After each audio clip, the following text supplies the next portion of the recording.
What's going on, my babies? Welcome back to another episode of the Spiritual Word. As always, I apologize for any noises in the background in advance and anything of that nature. And before I start these, I'd like to start these off with a disclaimer by saying that these are for entertainment purposes only. Always do your own research to come to your own conclusions, to have your own answers, to make your decisions, and I believe in your ability to do something to be your own person. So, I want to talk about relationships because I enjoy contemplating those ideas. I don't like talking about them because everybody's different and my thoughts. I don't have a clear way of conveying my thoughts without sounding like a piece of dog shit, because I'm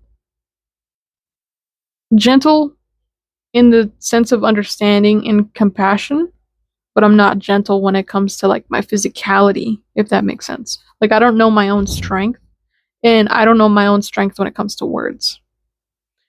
So I'm trying to use more gentle vocabulary, and this is one of those times where you just basically get into the things. So let's see. Let's talk about relationships. Okay. This is a really good what's it called? Understanding of relationships and stuff like that. So a lot of people, when they get into relationships, they don't know the purpose of their relationships because they're either just trying to figure it out, or they're too young to really have a purpose for it, or mentally they're too young to have a purpose for it. So I'm going to read this this tiny little chapter on knowing the purpose of your relationships. I never started thinking much about having a purpose to anything until I went to an enlightened business school for entrepreneurs run by my friend Marshall Thurber. The first thing he did was establish the purpose of the school itself. Since we're the first graduating class, it seemed appropriate. It was also a practice session because we agreed the most important thing in creating a new business is for people involved to know the purpose of the business. And they all should agree. After this lengthy experience, I began to understand that everyone in business working towards a common, clear purpose they agree upon when they first step in teamwork is the first step in teamwork, agreeing. And for a successful business, if my purpose in a company is totally different from another person's purpose in a company, then it's almost as if we're working against each other. The first thing I did after business school was put in the LRT staff room and get clear on the purpose. It took hours, but it was worth it. And it's always worth it.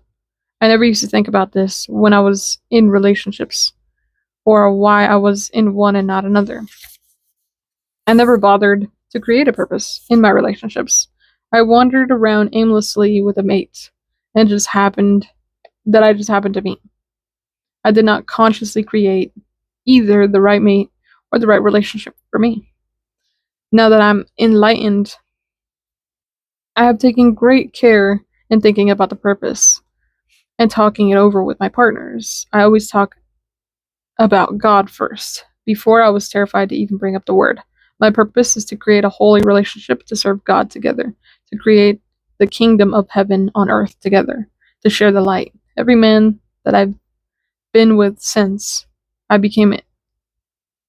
Every man I've been with since I began sorry. I began to have agreements immediately.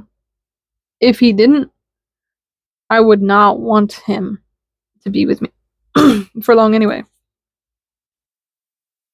I would never attract men who did not have the same purpose, and it made life easy. You can sorry, I don't know what's going on. You can word your purpose in any way that suits you. The important thing is to know what it is. This also applies to relationships other than personal ones. For instance, it may be business or to strictly earn money. But whatever it is, always remember to seek ye first the kingdom of God, and all shall be added unto you. If you have a purpose, and in addition, learn the game of going to the highest spiritual thought, you can assume that the thing will improve rapidly in all your relationships. The Course of Miracles about a difference between a holy relationship and an unholy one. An unholy relationship is based on differences, where each one thinks the other has what he does not. They come together to complete each other, rob each other. They stay until they think there's nothing left to steal. And then they move on, so they wander through the world as strangers. A holy relationship. A holy relationship starts in a different premise. Each one has looked within and seen no lack, accepting his completion. He would extend it by joining with another, whole as himself. This relationship has heaven's holiness. How far from home can a relationship like this be to heaven? I think a holy relationships can teach. In other words, if you both agree to commit to your friendship or to something greater than each of you, it will have a tremendous spiritual force backing you up. Now, this book goes into like religious context, but it also really touches on some of the stuff that I'm like, that's so fucking good. Like knowing this is something that I touch on when it comes to like when I give people advice in anything. Know what you're looking for. Know what you're looking for. Don't guess what you're looking for. And if you don't know what you're looking for, that's fine. That's perfectly fine. But don't go seeking something that will fulfill that need within you, because that need within you is just trying to know. The need within you is just trying to know. And so if you're sitting there and you're like, I don't know what I want in relationships and blah, blah, blah, and you get into situationships and stuff like that, you can expect that to be the full-fledged thing, or that to turn into the full-fledged thing, because it started somewhere that was not ever going to go anywhere. And that's the whole premise. And I know I should be more gentle with my words. So let me try to reword this. Know what you want. And once you know what you want, you won't settle for the things that you don't want and the things that you're not willing to accept. And if you're willing to accept less than what you want, then you don't truly know what you want. And if you accept less than, that less than will always be less than. You can't make the other person give you more or steal it from the other person, like the book says.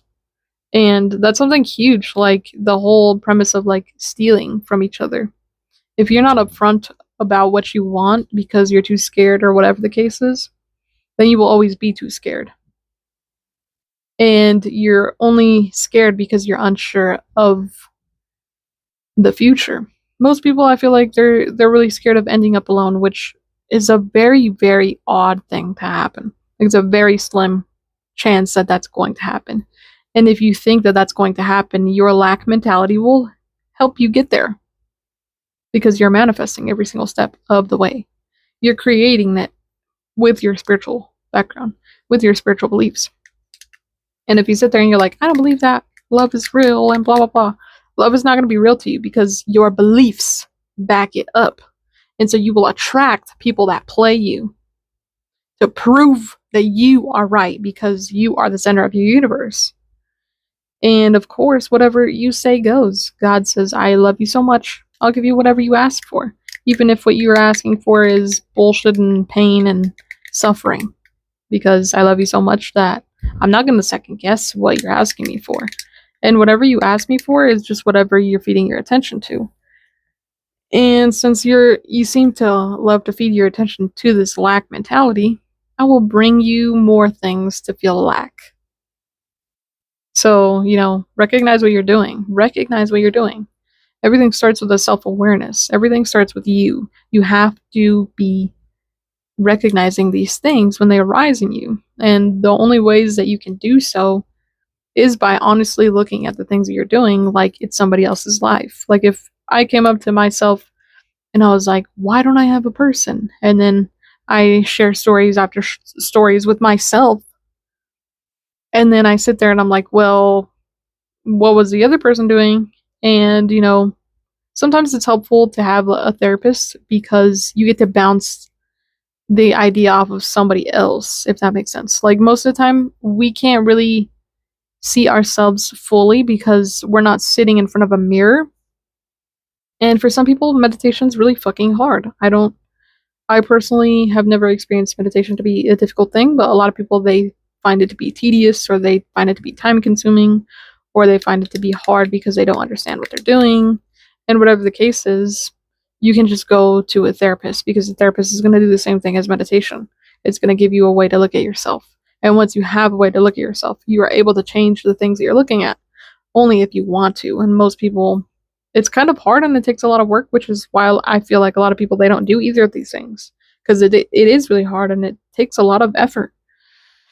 But let me tell you, that effort is worth it because it fulfills you in ways that you didn't even know you needed to be fulfilled in. Like, for example, I've been single for like 4 years, and the first 2 years I was kind of like, ugh, I want a person. But after the third year, I was like, you know what? It's really not that deep. And I like sleeping alone, if that makes sense. Like, I like my space. I like my personal space. And I like being able to do what I want to do when I want to do it without checking in with anybody. I like being my own person. And that was something that, like, clicked for me. Like, oh, the reason that I wanted another person was to fulfill something in me that I should have been fulfilling in myself, which is being my own person. And a lot of people, they struggle with that. So, everybody's different. So, like, that's just me. But yeah, I'm gonna end this here. So, relationships. Relationships are hard, but it starts with you. Your relationships start with you. So, yeah. With that being said, thanks for tuning in and tapping in. As always, my babies, I love you so freaking much. Thanks for being here. Thanks for listening. And yeah, I'll see you in the next one. Peace.